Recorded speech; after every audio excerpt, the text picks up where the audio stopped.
Hello friends, स्वागत है आपका हमारे YouTube चैनल वेबसॉल्व टेक्नोसिस में। जैसा कि लास्ट क्लास में हम BCA फाइनल के A सेक्शन और B सेक्शन को सॉल्व कर चुके हैं और इस वीडियो में हम BCA फाइनल के PHP सब्जेक्ट के सेक्शन C को सॉल्व कर रहे हैं। जैसा कि सेक्शन C हमारे लिए बहुत ही महत्वपूर्ण है, इम्पोर्टेंट है, तो आप इन 5 प्रश्नों को बहुत ही अच्छे से तैयार कीजिए ताकि आप अपने परीक्षा में बहुत ही अच्छे मार्क्स ला सकें। सबसे पहला प्रश्न जो आपको दिखाई दे रहा है उसका नाम है कंट्रोल फ्लो स्टेटमेंट या कंडीशनल स्टेटमेंट इन PHP। जैसा कि हम फर्स्ट ईयर या सेकंड ईयर के अंदर बेसिक कंट्रोल फ्लो स्टेटमेंट और कंडीशनल स्टेटमेंट के बारे में पढ़ चुके हैं, वही कंसेप्ट PHP के इस क्वेश्चन में भी दिया गया है। जैसा कि कंट्रोल फ्लो या कंडीशनल स्टेटमेंट को हम if else, nested if else और एल्स इफ लैडर के नाम से भी जान सकते हैं और इसी के साथ में हम स्विच, केस, ब्रेक और डिफ़ॉल्ट को भी यूज़ करते हैं। जहाँ तक इस क्वेश्चन में सबसे पहले आपको ये बताना है कि कंट्रोल फ्लो स्टेटमेंट क्या होते हैं। मीन्स किसी भी प्रोग्राम के फ्लो को कंट्रोल करने के लिए जो स्टेटमेंट या स्ट्रक्चर यूज किए जाते हैं उन्हें कंट्रोल फ्लो स्टेटमेंट कहा जाता है। प्रोग्राम में कंडीशन के हिसाब से स्टेटमेंट को कंट्रोल करने के लिए हम कंट्रोल स्टेटमेंट का यूज़ करते हैं, जिस पर हम अलग अलग डिसीजन लगाते हैं। जैसे इफ़ का यूज़ करते हैं, हम इफ एल्स का यूज़ करते हैं, नेस्टेड इफ एल्स का यूज़ करते हैं और एल्स इफ लैडर का यूज़ भी हम अपने प्रोग्रामिंग में कर चुके हैं। जहाँ पर हम सबसे पहले अगर इफ़ का यूज़ करेंगे तो हम जानते हैं कि इफ़ में सिर्फ ट्रू कंडीशन को ही चेक किया जाता है। अगर कंडीशन ट्रू है तो हमारा स्टेटमेंट एग्जीक्यूट होगा और अगर कंडीशन फॉल्स है तो इसमें कुछ भी प्रिंट नहीं होगा। लेकिन अगर हम इफ़ के साथ में एल्स को लगाते हैं तो यहाँ पर हमें 2 ब्लॉक मिलते हैं। एक ब्लॉक का नाम होता है ट्रू और दूसरे का नाम होता है फॉल्स। मीन्स अगर पहला स्टेटमेंट सही है तो स्टेटमेंट इफ़ का एग्जीक्यूट होगा, लेकिन अगर कंडीशन फॉल्स हो जाए तो हम एल्स के स्टेटमेंट को एग्जीक्यूट करते हैं। यहाँ पर आपको इफ़ और एल्स से रिलेटेड 2 प्रोग्राम भी दिए गए हैं। आप इन दोनों प्रोग्राम को एक बार चेक कर सकते हैं। सिंपल एक प्रोग्राम दिया गया है कि $a = 5 और $b = 6। Means $a is less than to b। अगर ये कंडीशन ट्रू है तो आउटपुट आ जाएगा a इज लेस देन, और अगर ये कंडीशन फॉल्स है तो यहाँ स्क्रीन पे कुछ भी प्रिंट नहीं होगा, ब्लैंक स्क्रीन आएगी। जहाँ तक कि इस क्वेश्चन की हम बात करें तो इसका आंसर आएगा a is less than to b। आपको दिखाई भी दे रहा है a की वैल्यू 5 और b की वैल्यू 6 है। इसी के साथ में आपको दूसरा क्वेश्चन दिया गया इफ एल्स, जहाँ पर हम सिंपली मैक्स बिटवीन 2 के प्रोग्राम को बनाते हैं। जैसा कि मैं यहाँ पर एक वैल्यू 5 दे देता हूँ और दूसरी वैल्यू मैं 6 दे देता हूँ। यहाँ पर फिलहाल मैंने 5 ही रखा इक्वल। लेकिन अगर मैं कह दूँ कि क्या $a is less than to $b, कि क्या a b से छोटा है, अगर कंडीशन ट्रू होगी तो a इज लेस देन आ जाएगा और अगर कंडीशन फॉल्स होगी तो b इज लेस देन या a is not less than यहाँ पर प्रिंट हो जाएगा। तो यहाँ पर आप सिंपल मैक्स बिटवीन 2 का प्रोग्राम भी क्रिएट कर सकते हैं। जैसा कि थर्ड जो स्टेटमेंट हमें दिया गया है वो दिया गया है स्विच स्टेटमेंट। इसे भी कंट्रोल फ्लो स्टेटमेंट में जानते हैं, लेकिन इसमें हम मल्टीपल स्टेटमेंट को चेक करते हैं। स्विच के साथ में केस को यूज किया जाता है, ब्रेक को यूज किया जाता है और डिफॉल्ट को यूज किया जाता है। स्विच के अंदर जो भी वैल्यू हम असाइन करते हैं उसे केस से मैच करवाया जाता है और अगर दोनों कंडीशन मैच हो जाती है तो दिया गया स्टेटमेंट प्रिंट हो जाएगा, और अगर कंडीशन कोई भी मैच नहीं हो रही तो हम डिफॉल्ट स्टेटमेंट को प्रिंट कर देते हैं। मीन्स स्विच स्टेटमेंट एक मल्टी वे ब्रांच स्टेटमेंट है। यह स्टेटमेंट भी एक सिलेक्शन स्टेटमेंट जो कि प्रोग्राम के एग्जीक्यूशन के लिए विभिन्न पाथ को डिफाइन करता है। स्विच केस स्टेटमेंट में एक्सप्रेशंस होते हैं और उनसे रिलेटेड कुछ केस होते हैं। यहाँ पर हम केस को लेबल भी कह सकते हैं। जो केस उस एक्सप्रेशन या डिजाइन किए हुए वेरिएबल से मैच होते हैं तो आउटपुट में प्रिंट हो जाएगा, और अगर कोई भी केस मैच नहीं होता तो डिफॉल्ट का स्टेटमेंट आउटपुट में प्रिंट कर देगा। यहाँ हम हर स्टेटमेंट के बाद में ब्रेक लगाते हैं। मीन्स अगर कंडीशन ट्रू है तो उसके बाद में वो ब्लॉक एग्जिट हो जाए। हम यहाँ पर एक सिंपल प्रोग्राम भी देख लेते हैं कि हमने एक $favorite color नाम से वेरिएबल लिया है। जैसा कि आप जानते हैं कि PHP में वेरिएबल को डिक्लेयर करने के लिए डॉलर का यूज किया जाता है और हमने वैल्यू दे दी रेड, और इस डॉलर वेरिएबल को और इस $favorite color को हमने स्विच में पास करवा दिया। अगर इसकी वैल्यू केस से मैच हो जाती है, जैसा कि रेड और red if both are same, तो आउटपुट आ जाएगा your favourite colour is red. Break का मतलब हो जाएगा एग्जिट फ्रॉम ब्लॉक। मींस यहाँ पर कंडीशन ट्रू होने के बाद में ये सीधा ब्लॉक के बाहर चला जाएगा। लेकिन अगर हम यहाँ पर ब्रेक का यूज ना करें, अगर आप यहाँ कमेंट लगा देते हैं, यहाँ पर भी आप कमेंट लगा देते हैं, तो अगर कंडीशन पहली सही हो रही है रेड, तो उसके बाद में ये स्टेटमेंट भी प्रिंट होगा और उसके बाद में दूसरा स्टेटमेंट भी प्रिंट हो जाएगा। इसलिए हम हमेशा स्विच के साथ में ब्रेक का यूज करते हैं।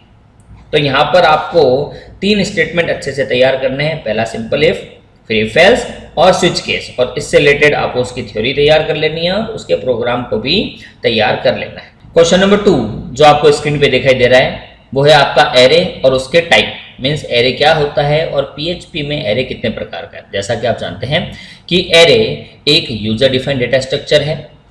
एक वेरिएबल में मल्टीपल वैल्यू को स्टोर करने के लिए हम एरे का यूज करते हैं। एरे की डिफॉल्ट वैल्यू 0 होती है।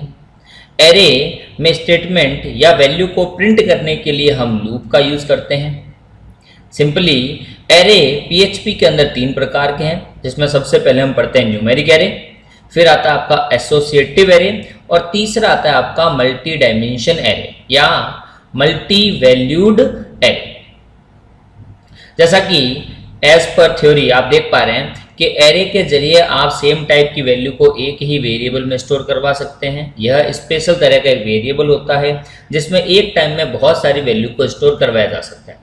उदाहरण के लिए मान लीजिए यदि आपने 100 वेरिएबल में वैल्यू को डिफाइन करना है तो आपको एक एक करके वैल्यू को वेरिएबल में इंसर्ट करना पड़ेगा। वहीं एरे के जरिए आप 100 वैल्यू को बहुत ही आसानी से इंसर्ट कर सकते हैं। एरे एक विशेष प्रकार का डेटा स्ट्रक्चर है जो फिक्स साइज का होता है और ये कलेक्शन ऑफ वैल्यू को स्टोर करके रखता है। मीन्स एरे में हम कितना भी डेटा आसानी से स्टोर और यूज कर सकते हैं। पीएचपी में एरे को क्रिएट करने के लिए हम एरे फंक्शन का यूज करते हैं।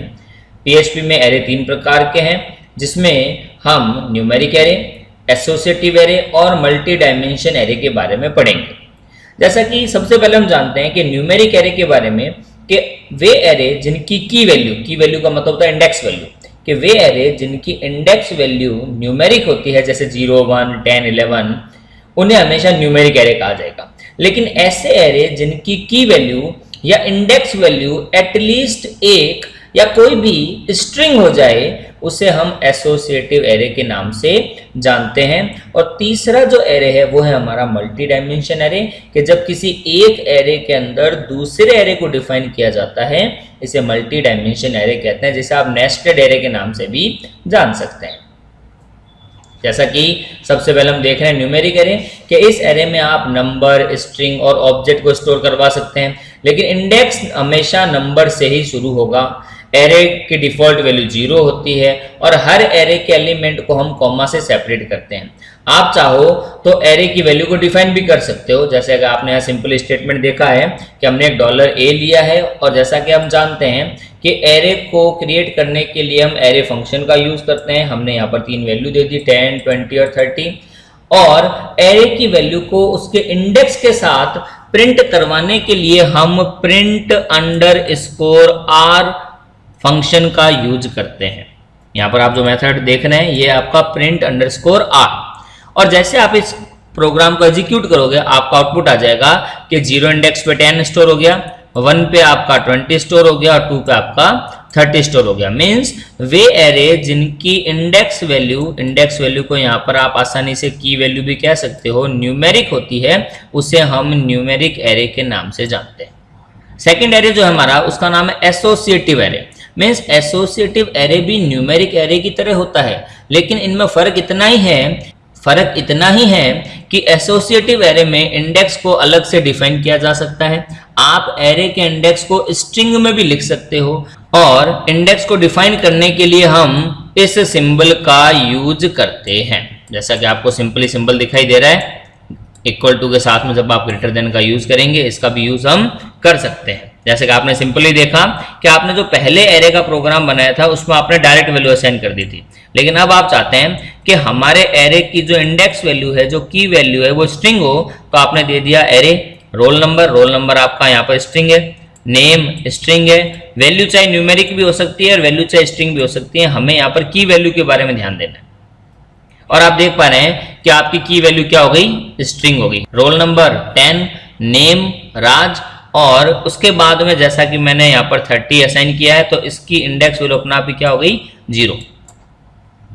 आप चाहो तो यहाँ पर अगर 10 इक्वल टू 30 भी दो असाइन कर देते हो तो यहाँ पर आपके जो इंडेक्स वैल्यू 0 है वो क्या हो जाएगी 10 भी हो जाएगी। तो आपको सिंपली यहाँ पर डिफाइन करना है कि न्यूमेरिक एरे क्या होता है और एसोसिएटिव एरे क्या होता है। थर्ड पार्ट इसी एरे का जिसका नाम है मल्टी डायमेंशन एरे, कि जब किसी एक एरे में अनदर एरे को डिफाइन किया जाता है उसे हम मल्टी डायमेंशन एरे कहते हैं। इसे नेस्टेड एरे भी कहा जाता है। मीन्स मल्टी डायमेंशन एरे में 2 या 2 से अधिक एरे होते हैं।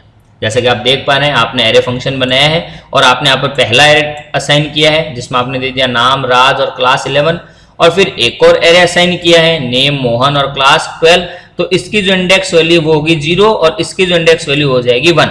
और जब आप प्रिंट अंडरस्कोर आर में इस एरे को प्रिंट करोगे तो आप देख पा रहे हैं कि 0 इंडेक्स के ऊपर 2 वैल्यू है राज क्लास 11 और 1 इंडेक्स के ऊपर भी 2 वैल्यू है।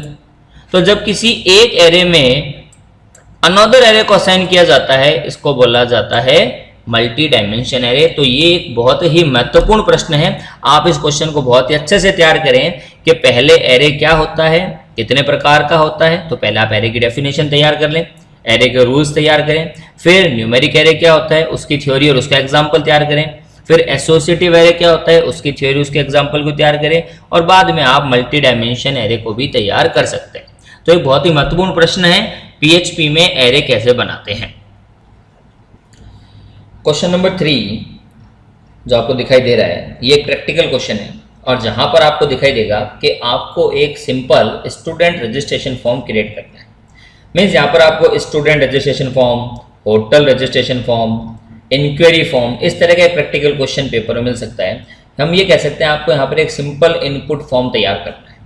जैसा कि आप सभी जानते हैं कि फॉर्म का यूज यूजर से वैल्यू लेने के लिए किया जाता है, और जब भी अपन फॉर्म को क्रिएट करते हैं तब हम बहुत से एलिमेंट जैसे text box, label, drop down list, check box, radio button, password type, hidden type, reset, file uploader, submit button, इस तरह के एलिमेंट को यूज करते हैं। और इन एलिमेंट का यूज करते हुए हम अपना सिंपल एक रजिस्ट्रेशन फॉर्म क्रिएट कर सकते हैं। मीन्स जब HTML फॉर्म को क्रिएट किया जाता है तब उसे वैलिडेट भी कर सकते हैं, और वैलिडेट करने का मतलब यह है कि जो भी यूजर इस फॉर्म को फिल करेगा वो सही इन्फॉर्मेशन डाले। अगर यूजर से वैलिड इन्फॉर्मेशन हमें लेनी है तो इसके लिए हमें नेम, मतलब नेम का ध्यान रखना है कि आपने नेम में लेटर या वाइट स्पेस कितने लिए हैं, user name, email ID, URL, mobile number या जेंडर, मतलब आप इन एलिमेंट का यूज करते हुए अपना एक सिंपल सा रजिस्ट्रेशन फॉर्म क्रिएट कर सकते हो। और इस फॉर्म को क्रिएट करने के लिए जैसा कि मैंने अभी आपको बताया कि आप लेबल का, टेक्स्ट बॉक्स का, रेडियो बटन का, ड्रॉप डाउन लिस्ट का, सबमिट बटन का और पासवर्ड टाइप का यूज कर सकते हो। तो ये एक प्रैक्टिकल क्वेश्चन रहेगा जो आपको एटलीस्ट एक बार प्रैक्टिकली तैयार कर लेना है, उसकी प्रैक्टिस कर लेनी है, उसको एक बार रन करके देख लेना है कि हाँ आपको ये सभी एलिमेंट आते हैं। क्वेश्चन नंबर 4 जो भी एक बहुत ही महत्वपूर्ण प्रश्न है कि process of sending email in PHP. यहाँ पर आपको एक मेल स्क्रिप्ट लिखनी है कि जब भी आप पीएचपी का एक फॉर्म तैयार कर लेते हो, जैसा कि ऊपर वाले प्रश्न में आपने देखा ही है कि आपने एक सिंपली फॉर्म क्रिएट कर लिया, लेकिन आप चाहते हो कि जब इस पे मैं रजिस्टर पे क्लिक करूं तो क्लिक करने पर ये डेटा मेरी ईमेल आईडी पे चला जाए, तो उसको बोलते हैं ईमेल स्क्रिप्ट। तो ये यहाँ पर ये बताना चाह रहा है कि आप ईमेल को सेंड कैसे करोगे और ईमेल को भेजने के लिए हम कौन कौन से मेथड या फंक्शन का यूज करेंगे, वो इस क्वेश्चन में आपको सॉल्व करना है। पीएचपी में मेल फंक्शन बहुत ही महत्वपूर्ण है, और पीएचपी के मेल फंक्शन का यूज प्लेन टेक्स्ट, HTML या कुछ अटैचमेंट मैसेज को भेजने के लिए किया जाता है। जब भी आप पीएचपी में मेल फंक्शन का यूज करते हो तो वहां पर हम टू, जैसा कि आप सभी लोग सिंपल जीमेल, ईमेल चलाते ही हैं, तो आप वहां पर पैरामीटर यूज करते हैं टू, मतलब किसे मेल भेजना है, सब्जेक्ट, मैसेज, हेडर, और उसके बाद में आप CC या BCC का भी यूज कर सकते हो। तो टू का मतलब पता है कि यहाँ पर ईमेल रिसीवर का एड्रेस लिखा जाएगा, सब्जेक्ट पे आपको ईमेल का क्या सब्जेक्ट देना है, मैसेज में आप क्या मैसेज देना चाहते हो, और इसी तरह हेडर्स में हम CC या BCC का भी यूज कर सकते हैं। जैसा कि ये भी एक प्रैक्टिकल क्वेश्चन है और ऊपर वाले क्वेश्चन में हमने सिंपली एक फॉर्म बनाया था और यहाँ पर आपको मेन ये जो हाईलाइटेड कोड है इसको तैयार कर लेना है कि आप इफ के साथ में पोस्ट मेथड का यूज करोगे और इज सेट मेथड का यूज करोगे कि इफ इज सेट $_पोस्ट। आप पोस्ट और गेट के बारे में पिछले क्वेश्चन में पढ़ चुके हैं कि गेट मेथड क्या होता है और पोस्ट मेथड क्या होता है। किसी भी डेटा को सिक्योरली सर्वर पर या ईमेल पर भेजने के लिए हम पोस्ट मेथड का यूज करते हैं और अगर हम उस डिटेल को क्लाइंट साइड पे रखना चाहते हैं, हमारे ब्राउजर के एड्रेस बार में देखना चाहते हैं, तो हम गेट मेथड का यूज करते हैं। जैसा कि सबसे पहले आप ये लाइन तैयार कर लीजिए कि if is set bracket $_post और ईमेल और फ्रॉम जो भी आपका ईमेल एड्रेस, जहां से भी आप ईमेल एड्रेस भेज रहे हो, टू ईमेल भेजना चाह रहे हैं, सब्जेक्ट $पोस्ट और हेडर्स में हम फ्रॉम को एक्सेस कर लेते हैं और जैसा कि आप मेल फंक्शन यहाँ पर लगाना है कि टू सब्जेक्ट कमेंट हेडर और बाद में आप मैसेज प्रिंट करा देंगे ईमेल सेंड सक्सेसफुली।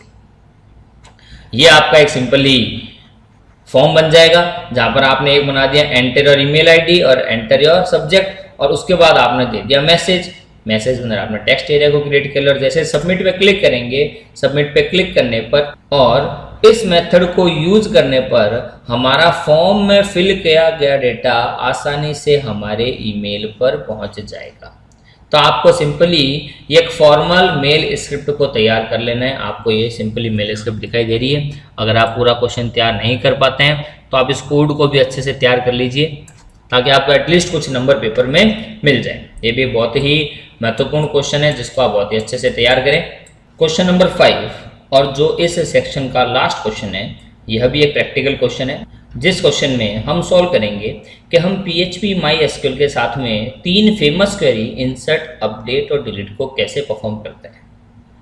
जैसा कि हम लोग MySQL की क्वेरीज के बारे में जानते हैं जिसे डेटाबेस सब क्वेरी भी कहा जाता है, जिसे 3 कैटेगरी DDL, DML और TCL में कैटेगराइज किया गया है, जहां पर हम insert, update, delete, select, drop, truncate इस तरह की क्वेरी के साथ में प्रैक्टिकली अपने PHP फॉर्म के साथ में वर्किंग करते हैं। इस क्वेश्चन में हम देख रहे हैं कि डेटाबेस के 3 फेमस ऑपरेशन इंसर्ट, अपडेट और डिलीट को कैसे परफॉर्म किया जाएगा। तो इनके लिए जो सबसे पहला कॉमन कोड है वो यहाँ पर आपको दिखाई दे रहा है। जैसा कि ये क्वेश्चन हम पहले भी सॉल्व कर चुके हैं कि डेटाबेस में कनेक्शन कैसे क्रिएट करते हैं। कनेक्शन को क्रिएट करने के लिए हम कनेक्ट मेथड का यूज करते हैं और वहां पर सर्वर का नाम, यूजर का नाम, पासवर्ड और डेटाबेस डिफाइन किया जाता है। अगर ये कनेक्शन सक्सेसफुली क्रिएट हो जाता है तो उसके बाद में हम अपनी क्वेरी इंसर्ट का यूज किसी भी टेबल में डेटा को एंटर करवाने के लिए किया जाएगा। जब भी अपन टेबल के अंदर कोई डेटा एंटर करवा रहे हैं तो उसके लिए बेसिकली हम इंसर्ट का यूज करेंगे। अपडेट का यूज अगर हम उस एंटर की गई वैल्यू को एडिट करना चाह रहे हैं, अपडेट करना चाह रहे हैं तो अपडेट का यूज करेंगे। और जैसा कि आप जानते हैं कि अपडेट के साथ में सेट कीवर्ड का यूज किया जाता है। और अगर हम किसी इंफॉर्मेशन को रिमूव करना चाहते हैं तो उसके लिए हम डिलीट का यूज करते हैं। तो इस क्वेश्चन में आपको पहले बताया गया इंसर्ट, जैसा कि आपको ये वर्क अपनी टेबल के साथ में करना है तो यहाँ पर आप लिख रहे हैं टेबल अंडरस्कोर इंसर्ट नाम का आपने वेरिएबल डिफाइन किया और क्वेरी लिख दिया आपने इंसर्ट इनटू स्टूडेंट। स्टूडेंट आपकी टेबल का नाम है। क्या इंसर्ट करवाना चाह रहे हैं? स्टूडेंट का नेम, स्टूडेंट के परसेंटेज और स्टूडेंट की ग्रेड। और वैल्यूज आपने दे दी राकेश 86.45% और ग्रेड दे दी ए। जैसे ये क्वेरी परफॉर्म होगी तो आपके द्वारा इंसर्ट किया गया डेटा आपके इस फील्ड के ऊपर स्टोर हो जाएगा। सेकंड क्वेरी है आप डेटा को अपडेट कैसे करेंगे।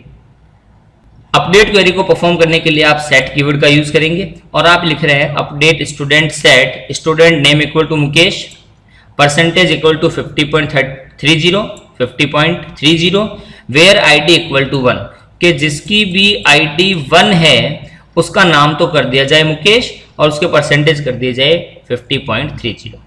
लेकिन अगर आप किसी डेटा को हटाना चाह रहे हैं, रिमूव करना चाह रहे हैं तो उसके लिए हम डिलीट क्वेरी का यूज करते हैं, जहां पर हम लिखते हैं delete from student where ID equal to 2। यहाँ पर आप आईडी को as a primary key declare कर सकते हो और इसको ऑटो इंक्रीमेंट भी हम करवा सकते हैं ताकि हमें बार बार आईडी या सीरियल नंबर या रोल नंबर एंटर करने की जरूरत ना पड़े और हम सिर्फ अपनी स्पेसिफाइड वैल्यू नेम, परसेंटेज और ग्रेड को ही इंसर्ट करवाएंगे। तो यहाँ पर आपको बेसिकली ये 3 क्वेरी तैयार कर लेनी है, इंसर्ट क्वेरी, अपडेट क्वेरी और डिलीट क्वेरी। अगर आप ये मेथड तैयार करते हैं तो दी बेस्ट है, अदरवाइज आप इन दिए गए मेथड से भी अपने क्वेश्चन को आसानी से सॉल्व कर सकते हैं। मेन आपको इन 3 मेथड के कोड को याद कर लेना है, तैयार कर लेना है कि इंसर्ट क्या होगा, अपडेट क्या होगा और डिलीट क्या होगा, जैसा कि आपका स्क्रीन पे दिया हुआ भी है, आप चाहे तो इसको नोट भी कर सकते हैं। तो ये हमारे एक बहुत इंपॉर्टेंट और प्रैक्टिकली क्वेश्चन तैयार हो गया कि how to perform insert, update and delete with PHP MySQL। तो ये 5 क्वेश्चन हमने सेक्शन सी के अंदर सॉल्व किए हैं। ये पांचों प्रश्न ही हमारे लिए बहुत महत्वपूर्ण हैं। इससे पहले मैं आपके साथ में सेक्शन ए और सेक्शन बी को भी सॉल्व कर चुका हूं, जहां पर हमने सेक्शन ए में 10 प्रश्नों को, सेक्शन बी में भी 10 प्रश्नों को और सेक्शन सी में भी हमने 5 प्रश्नों को सॉल्व किया है। तो हम ये कह सकते हैं कि हमने मोस्ट इंपोर्टेंट 25 क्वेश्चन तैयार कर लिए जो आपके एग्जाम में बहुत ही उपयोगी है। ये वो प्रश्न हैं जो लगभग बार बार हमारे पिछले प्रश्न पत्रों में आ चुके हैं। तो आप इन क्वेश्चंस को बहुत ही अच्छे से तैयार कीजिए। अगर आपने पिछले 2 वीडियो नहीं देखे हैं तो इस वीडियो के डिस्क्रिप्शन में मैं आपको वो 2 लिंक भी शेयर कर रहा हूं। और अभी तक अगर आपने हमारे चैनल को सब्सक्राइब नहीं किया है तो आप इसे सब्सक्राइब जरूर कर दीजिए ताकि नए सब्जेक्ट के नए वीडियो आपके पास तुरंत पहुंच जाएं। धन्यवाद।